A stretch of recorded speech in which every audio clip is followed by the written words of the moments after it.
ধূমকেতুর পুরো টিমকে আমার তরফ থেকে অনেক অনেক শুভেচ্ছা। কৌশিক দা, দেবদা, Shubho, lots of love, all the best. আর আমি এই শুভেচ্ছা বার্তাটা ভিডিও করে এই কারণে বলছি, কারণ আমার একটা ছোট্ট ইনসিডেন্ট আমি শেয়ার করতে চাই। আমার মনে আছে 9 বছর 10 বছর আগে হবে, আমি কেলোর কীর্তির শুট করছিলাম আমরা, এবং সেই সময় থাইল্যান্ডে, এবং সেই সময় আমরা সব একসাথেই গাড়ি করে যাতায়াত করতাম। আমি, দেবদা, যিশুদা প্রত্যেকেই আমরা একই গাড়ি করে যেতাম, প্রচুর আনন্দ মজা করতে করতে যেতাম।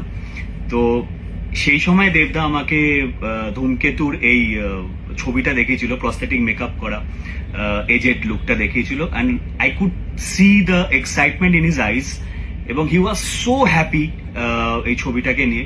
কিন্তু সেই সময়ও, অত বছর আগেও যখন রিলিজ হওয়ার কথা ছিল ধূমকেতু, তখন সেই সময়ও একটা খুব বড় সুপারস্টার বলিউডে, তার সাথে তার একটা খুব বড় ছবির সাথে রিলিজ হওয়ার কথা ছিল। সো আমি দেবদাকে বলেছিলাম, দেবদা এই সময় রিলিজ করছে, তোমার নার্ভাস লাগছে না যে একটা বলিউডের অত বড় সুপারস্টার এত বড় ছবির সাথে ক্ল্যাশ হচ্ছে, তো তোমার মানে নার্ভাস লাগছে না? তখন আমার একটা কথা বলেছিল দেবদা, যে অঙ্কুশ, এই ছবিটা নিয়ে particularly I am so confident, যে আসুক, যত বড় স্টার আসুক অন্য ল্যাঙ্গুয়েজের, আমি নার্ভাস নই, I am so confident.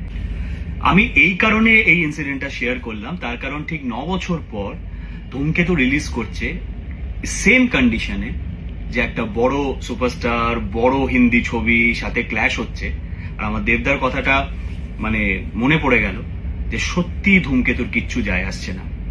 So I'm so happy for the full team of ধূমকেতু.